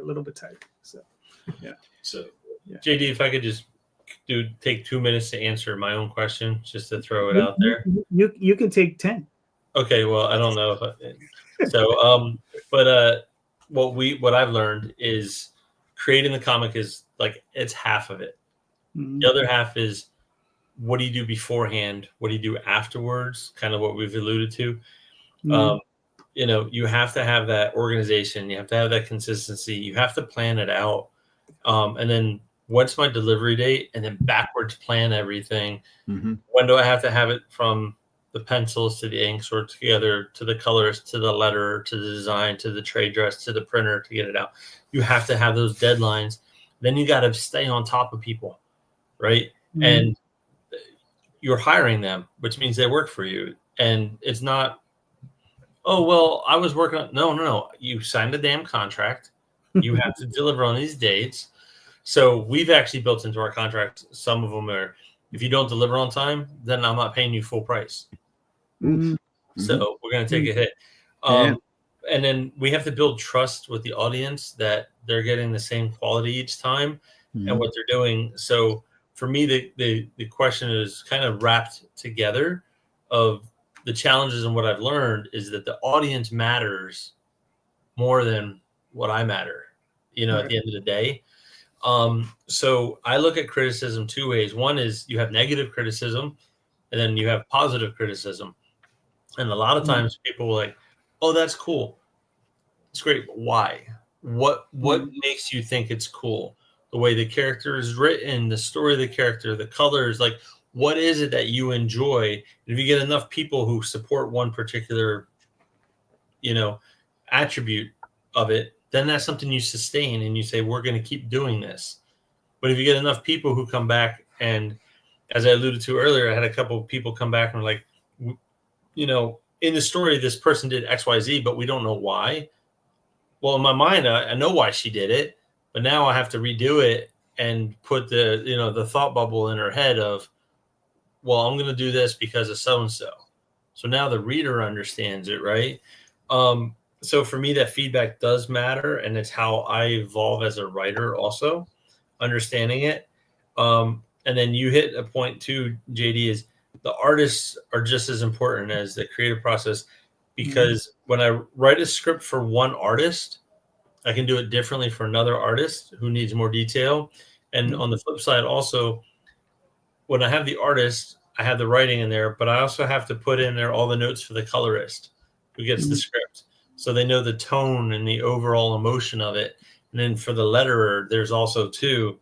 So they all like it a little bit different, and you got to tweak on it. And then I think the biggest part is not being thick-skinned, right? We're so emotionally attached to it. When people come back and are like, well, this doesn't make sense. And you're like, F you, man. New Jersey salute. This is why it works. And they're like, no, it doesn't. You're like, no, you don't understand. And at the end of the day, these are the guys who are sitting in the comic book shop who can tell you, that in book number 105 of Wolverine, he tied his shoes with the lace over the top of it instead of under, and it made a big They know their stuff. So if they're telling you, you know what I mean? You got to listen to them. Yeah. So, and then for me, that's how we sharpen our pencils, we deepen the characters, and then they're showing up for us. How do I show up for them? I mean, I guess that's a way to kind of throw that out there is, and that's my challenge. That's my biggest challenge in this is my wife and I are doing this stuff for us, but ultimately we're doing it for fans to introduce them to a story so that these people look at this story and they look forward to the next episode and stuff. And if you're not doing it with that kind of mindset, then that success, right? They say in business, if you chase the dollar, you're missing the point. If you chase the customer, the dollar will come with you. So it's kind of how we're doing it. And it's a slow roll. And, we talked about that ceiling. Everybody's ceiling is different. But my biggest challenge is also the critique part of just because I've been doing this for 8.5, 9 years doesn't mean I know it all. Right. But also, like Randy said, and I laughed at your comment about Neil Adams, because I was at Emerald City Comic Con 6 years ago. I don't know. His booth was catty corner to mine. I'm like, son of a bitch. Right. So I went over to get a picture with him, and the camera wasn't right. So he charged me another $30 for a second try. So later he's walking by and he came by my booth and he's like, is this your stuff? I was like, yeah, here's my portfolio. He goes, it's all shit. And walked away, and I'm like, why is this shit? Tell me. Like, oh. And then when I went back by, I was like, hey, why'd you say that? He goes, well, you had people standing there. I don't want them to buy from you. They had to come over and see me. Wow. Uh, I mean, uh, nobody loves Neil Adams more than Neil Adams, right? it's a good Neil Adams story. All right. Yeah. So, Dude. but I took it with a grain of salt afterwards. I'm like, you know what? That's fine. That's Neil being Neil. I'm just gonna water off a duck's back, right? And just kind of go with it. But then, What you have to do. yeah, you have to do it. But then, you show your stuff to show my stuff to Rick Hoberg and some others, and like, oh, this is good, and it feels like this. And have you thought about doing this? And when you're doing a dynamic pose, you really have to have this kind of feel to it. And you're like, oh shit, I didn't even think about it. It looks good to me. Mm-hmm. You redo it, and so for me, it's just constantly learning and constantly evolving and reimagining who I am. So anyway, yeah. Neil is one of those guys where it's just like you get it from so many different. He's like Harlan Ellison, right? You call that an ear? That ain't an ear. That's a cauliflower. Right. Yeah. And I mean, because Neil has been famously known for doing what Randy says and what happened to you, right? But he's also famously, if he sees value in your work, give you a job right on the spot. I think that's what happened to Brett Booth, right? He saw Brett Booth's portfolio. He says, all right, kid, show up at my place, and he gives the guy work, right? Louis Small Jr., Frank Miller famously, right? Kept showing up, what is it, 6 months or a year worth of this stuff is garbage. Why do you keep showing up? Right? Get this shit away from me. Exactly. A year's worth of that for Frank Miller. And then eventually it comes a point. He's like, all right, kid, hold on. Makes the phone call, gets him a job. I don't know. Was it a Charlton or something? Gets him a 6-page. I believe. Yeah. One of those. Yep. So I have something similar with Tom Hutchison. And if he's still watching, he knows this story. So this is 6 years ago, 5 years ago, whatever. I had heard of Big Dog Inc. and seen it and everything, and I just done a bunch of stuff for Coffin and a couple others. And I wrote Tom, and I was like, "Hey, I'm looking to do some cover work. Here's my prices. I would like your characters." And he's like, "Nah, you're not what I'm looking for." I'm like, "Okay." And then I did a drawing of a demon lady succubus with the T-shirt and all this other stuff. And he sends me a message, and he's like, "Can you do this style again with this character?" And I was like, maybe. He goes, "Here's what it is. Here's the theory. Here's the theme. You have I think I had 8 days to do the cover." And I sent him a couple of ideas, and then he's like, "Great." And I sent it to him, and he was like, "When you sell that pencils, I want them." So it was just one of those ones where I didn't fit what he was looking for then, right? But he was watching me. Yep. And then he saw it, and he's like, "I want it." And then I've done, I don't know, a dozen covers, 12, 10 covers. I don't know. I've done a bunch of them for him since then. But it was, he liked what he saw later because it was a different style. So anyway, Tom, I still love you. That's one of us. Let's tolerate Tom, him and his damn lake. Yeah. Tom's cool, people. Well, we're gonna get Randy some cat ears, so you can. There you go. Oh yeah, that's true. Yeah. That's true. Jesus. All right. So I think. All right. I got another question for you guys. This is a softball one. So I'm pretty sure everybody here is a collector on some level, right? Like we've all, I mean, I see a lot of helmets behind Justin there. Randy got a book rack. I got my stuff behind me. I'm pretty sure Kevin, somewhere in your home, you got a collection of stuff. So what is your grail item? What is that thing you're looking for? Whatever it is, doesn't matter. It could be anything. Let me tell you, because I got to drop off here real soon, JD. Let me start. Anything that I had as a kid, and I see that, and I don't even know what I'm looking for. I just happen to see it. And I know it. You know what I mean? Okay, I got something right here I could show you. What a Spider-Man #8. Oh, nice. You know what I mean? Okay. Yeah. Not really. I don't think it's a key or anything, but guess what? It's key to me. There you go. You know what I mean? So I got it in a 9.8, nice graded, with the label and everything. It's just one of the few things I remember having as a kid. And not everything I had as a kid was keys. I didn't even realize what keys were until recently, until I started getting back into comics again, started buying and stuff like that. Yeah, keys are fun and stuff like that, but I realized I didn't have a lot of that stuff growing up. Yeah. And so I remember one of the things I found and I have and I cherished is like one of the free comics from Radio Shack. You know what I mean? I came across that. And just anything I had as a kid, you know what I mean? And I didn't have everything as a kid. I wasn't privileged to have everything, but I bought some stuff here and there. And I like the Conan books were like a big favorite of mine back in the day, and Spider-Man and a little bit Wolverine. And I remember my cousins, they had everything. They had it all. You know what I mean? Couldn't even compete with them. What's funny is they won't even buy one of my comics today. I don't know what's wrong with these guys, but they were. And they just love to read the books. And, I would read, I'm not a big reader. And so that's what my claim to fame is I can guarantee my book's unique because I didn't read comics for the past 35 years. Okay. So I'm not stealing anything. Everything I put out is completely, authentic to a certain degree because I'm kind of blending a little bit of mythology ideas here and there, but my own, take on things. But anyway, that's all the time I have today, guys. All right. Thank you so much for inviting me. I love to come on again. Yeah. I definitely got to check out a lot of your work. For sure. Kevin, before you go, though, let everybody know where they can find you and your work real quick.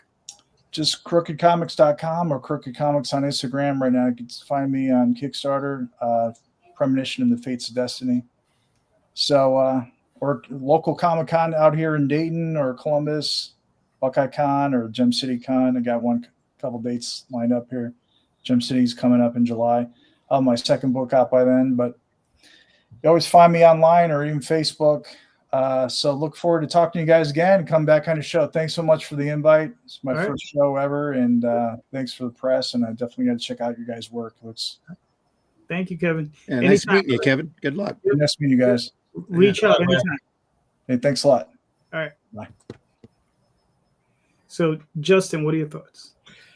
All right. So I've been a collector, right? So I'm a Star Wars guy. I'm in the 501st. I dress up.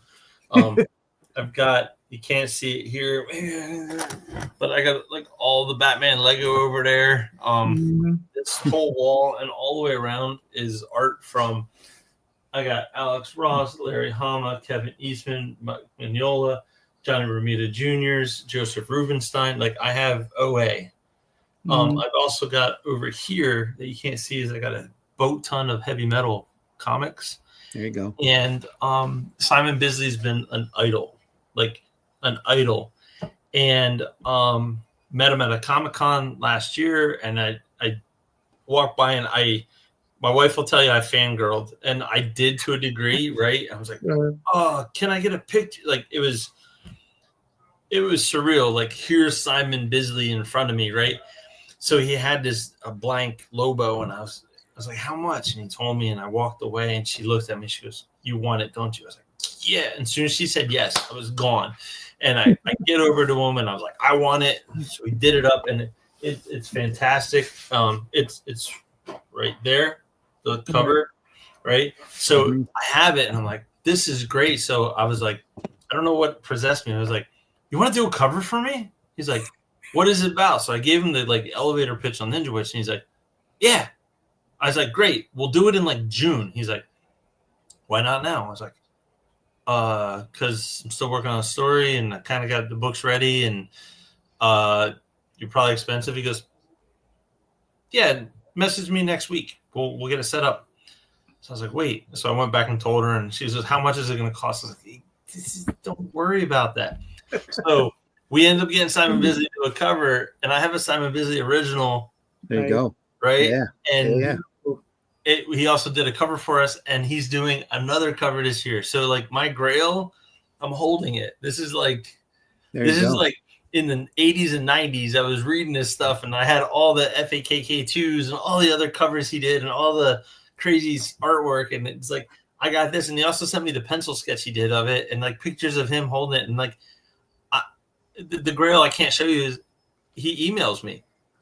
Simon effing Bisley emails me asking when can I do another cover, and I'm like, yeah. So anyway, this is my Grail, and it's I don't know, it's super surreal, right? To go from the kid in the shop trying to get the books and, heavy metal in the 80s when you're in high school, your mom and dad are like, what are you doing with that book? Nothing. Yeah, don't look at it. Yeah, don't look at it. And now, I good. got it. And he's, I don't know. It's just, my wife was like, you fanboy. And absolutely a fangirl. That was awesome. So for me, it's that. And I have one more on my list I'd like to get an original from is Arthur Adams. And it's just the when and how kind of thing. He's hard to find, and when he is at shows, some of his prices are just, it's a small car. Yeah, crazy. Yeah. Right. So it's like you splurge and save up and get that one piece, or do you say, I'm going to cut it back and you get something that at the end of the day, you're like, I wish I splurged and got some. So I'm in that dilemma right now, but the Simon Bisley, man, that's my grail. I have it. I don't have to go searching for anything else out there. There you go. I'm super content. So nice. Yeah, you're honestly, you're not in love with this hobby unless you fangirl once or twice. In your career. Yeah, absolutely. I did that with George Perez. I was at Chicago Con and getting a few things signed from Stan Lee because he would sign 3 things for free back in the day. Yeah. So this I just printed Tales from the Aniverse with Arrow Comics and was number 3 had just come out and really happy with it, and they had copies. I was going to give this to Stan and waited in line, went through this big habit trail of line at Chicago Marriott until got up to him. George Perez was sitting next to him, and I had this stuff signed by Stan. I said, Stan, I do Arrow Comics. I just wanted to give you some copies. And George jumped out of his chair and went, you're Randy Zimmerman. You do Tales from the Aniverse. Your book is great. And how do you handle that? Just like, I like your stuff too, George. You shoot yourself first. Yeah, pretty much. The rest of the show, I hardly hit my fit my head through a doorway. But that's awesome, dude. That he recognized it was unbelievable. Heck yeah. He was up on the book and had the latest issue and all. Just telling Stan, this stuff is great. Yeah. Dude, that's a testament, man. That's awesome. Yeah. Mm-hmm. Yeah, it's funny. I don't know. Did you ever hear Daphne's George Perez story? Mm-mm. All right, man. We were children. We just did not know. Yeah, we just did not know. So she was going around to a few different artists. We were doing Tall Tales, and she had asked George Perez to do a cover. Okay. And he was like, "Yeah, sure, no problem." And he had the rates he charged Marvel and DC, right? And then he had the rates he charged Indies. And he had quoted us $300 at the time. And we were like, oh, that's great, blah, blah, blah. It's a lot of, for us, it was a lot of money at the time. A lot of money. Yeah. And we were like, oh, we'll get it later. We were children.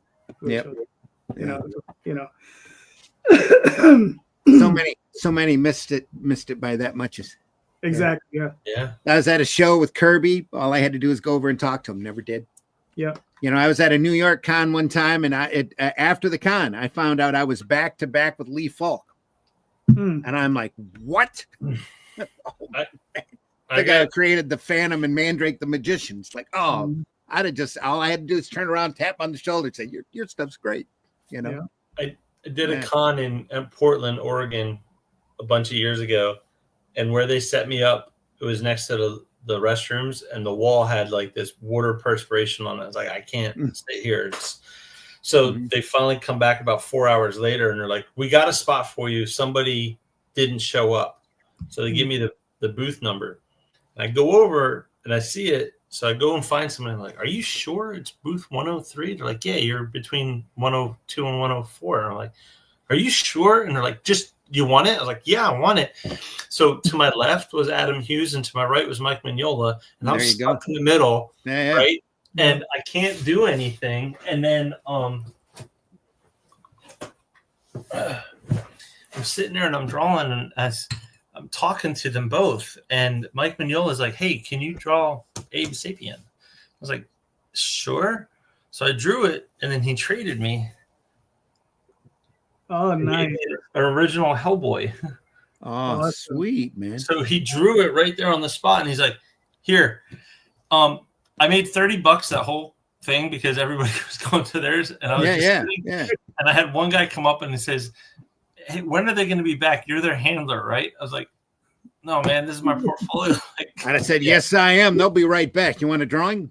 Yeah. So, so many but it was like I got to sit and listen to these two talk the whole time. Oh, heck yeah. I'm lost. Yeah. And they had just collaborated and done the Krampus story. Okay. So yeah, and I just sat there for 3 days. Listening to him. Wow. I hear that. Yeah. So, isn't it surreal though to think about the people you've met in this industry that you've either shaken hands with or had a conversation with, or you're at a drink and draw and maybe you have a drink with them or whatever else. And then like if you went back a couple of years before that, to your point, like Randy, when George jumped up, you were like, "Holy shit, he knows who I am!" Right? He jumped up. I mean, it was a big startle. Yeah. I mean, and it was like, "You're Randy Zimmerman." I'm like, "Holy crap!" I like your stuff too, George. Yeah, it's so surreal. And there's days where I do a show and I'm like, when people come up and are like, "I'm a fan of your work," I'm like, "Really? My work?" Yeah. Right. Yeah. You missed Jay Scott. Jay Scott's down there. Yeah. It's it's weird. I like Daphne went to School of Visual Arts, and one of her teachers was Will Eisner. Oh yeah. And I got to sit in on one of the classes, and it was really cool to sit in on that. Yeah, wish I could do that. It could have been. Yeah. I sat in on an entire semester of Denny O'Neill's writing class. Oh yeah, I got his book. Yeah, it's good. So because the class was late, it was like 7:30, and I wasn't gonna let her come home alone, so I would always come to pick her up. And she asked Denny, said, "Oh, can my boyfriend just sit?" He was like, "Yeah, as long as he doesn't, And I was like, "Sure." And I just, I was just saying, he was just like, "Yeah, go ahead." And I got to sit on it, and it was funny because I was, again, 22, 23, 24, somewhere in that area, and I'd already been writing, and it was interesting to hear him talk about the concepts and the ideas that I was already utilizing that I didn't realize that were already well-developed ideas and concepts that writers were using. You know what I mean? Because I was self-taught. So like he's talking about it, and I'm like, I do that. I do that. Yeah. But there were other things that he pointed out that I wasn't utilizing so I actually learned stuff. So it was really cool, So yeah. Past Will in the hall at a San Diego con. Hi, Mr. Eisner. How are you? He stops. He turned around and went, "Randy, Arrow Comics. How you doing, man? How's Arrow Comics doing?" Another one of those moments. That was really big for me. No, definitely. All right, gentlemen, we made it to hour 2 somehow, all by ourselves, and with and Kevin, of course, thank you, Kevin. Yep. So you were worried. Yeah. Justin, please let everybody know where they can find you and your work, sir. So I did send you a private chat with the stuff if you want to throw it up there for make it easy for them. You can find me personally at Instagram, Art of Justin Hunt. Try to keep it simple, or Mythos, or at Mythos Comics Group. We also have Mythos Comics Group Facebook page. You can find me on Kickstarter. We have a couple Kickstarter campaigns. Ninja Witch, all one word, Hammer of the Gods, and I will be at a couple Comic-Cons throughout the year. And you can always find me on Facebook. Just find my name. It's a picture of me and my wife. So 50% of the picture looks good. And then you can, we'll see you at a show. We're all out there together. So thanks for having me on again, JD. It was a great time and good to hang out with Randy again. We were on that last time, and I'm looking forward to your next edition of the book, Randy. Thanks very much. I appreciate that. When's your next show, Justin? Our next show is going to be in November. We're actually first time ever. We're throwing the dice, man. We are the title sponsors for Grit City Comic Con in Tacoma, Washington. Sweet. And then after that, we're going to do Emerald City next spring and Tucson Comic Con. It'll be our first one outside of the PNW. Oh, as the business. Yeah. I was going to say my next show is November 2 also, and it's in Grand Rapids. So, I Grand do Rapids have one Comic other. Con. I just did a Archie meets Jane Silent Bob cover, and I'll be at Oh, Comics cool. The Gathering in Tacoma Yeah. doing a signing on July 9th. All right, cool, very nice. Excellent. Yeah. Randy, where can they find you and your work, sir? If you got to talk to me, the most I hang out at is Facebook. That's not very often, and it's dwindling all the more. But I'm over at X also. If you want to contact me there, I do 2 podcasts a week. The Sunday Funnies on Sunday morning at 9 a.m. and then Comics by Night at 5 a.m. Friday morning. And on those shows, we go through old comic stuff by some of the guys that we really love and admire, and we look over the artwork and dissect it. And right now on Sundays, we're going through the Star Wars comic strip by Archie Goodwin and Al Williamson. And then Fridays mornings, we're going through Weird Science, the old EC series. And we're right at the point on the Weird Science books where everybody is right at the height of their game. Every story is just amazing in those books. So if you get a chance, check us out on the Indie Comics Network YouTube channel, the Randy Zim YouTube channel, and the Comic Book Black Belt YouTube channel. We're archived at all 3 places. So go over there and enjoy those. Then look for the Atlantean over on fundmycomic.com, along with a lot of other great campaigns, fundmycomic.com. Go over there and take a look, a wide variety of stuff. This month, I believe, if you are a publisher and you have a comic company, it's 0% rate. All you have to do is pay for your Stripe percentages. And that site's been growing by leaps and bounds. There's a lot of really great campaigns over there. So go over there and check that out. All right, cool. So you can find me on Facebook, Twitter, Instagram, all those different places, DeviantArt. Almost every Sunday night here, talking to almost. Yeah, I like to say occasional Sunday off. Almost. So talking to various comic book creators. This Tuesday, I'll be on with Rob Multari, where we have a show where we help comic book creators with their issues and their problems, and we workshop their questions. So cool. Tuesday. That'd be a fun show to do. Yeah. Well, let me know if you guys want to come on. I got a slot open this Tuesday. I'm a vampire. I go wherever you invite me. So. All right, cool. If I have the time, I'll be there. Yeah, absolutely. Right. Rob's a great guy. He's a great resource. Mm-hmm. Yeah, definitely. Well, that's what the show is. It's a workshop show. Yeah, so if you have like some form of issue that you're working through, and then what it is, you present the question. We the entire whoever's on, we all workshop the questions. So we ask you, identifying questions, and then we'll go in and give you our opinions as to what we think you should do, and then and we do that stuff. So yeah, I do that with Rob about every other week. So sometimes we skip a week and it'll be like a little long, but it's usually about every other week. So that's coming up this Tuesday. And just remember, everybody, check out the show notes, because in those show notes is everybody's links. So you click on those links and buy some of these books. These books are awesome. The creators who are on today, Justin, Kevin, Randy, of course, myself, we all need help, right? We all need help. We're all looking to produce books. So please click on those links, buy those books, and just remember, read more indie comics, especially ours. Have a good night, everyone. Thank you. Take care, everybody. See you guys.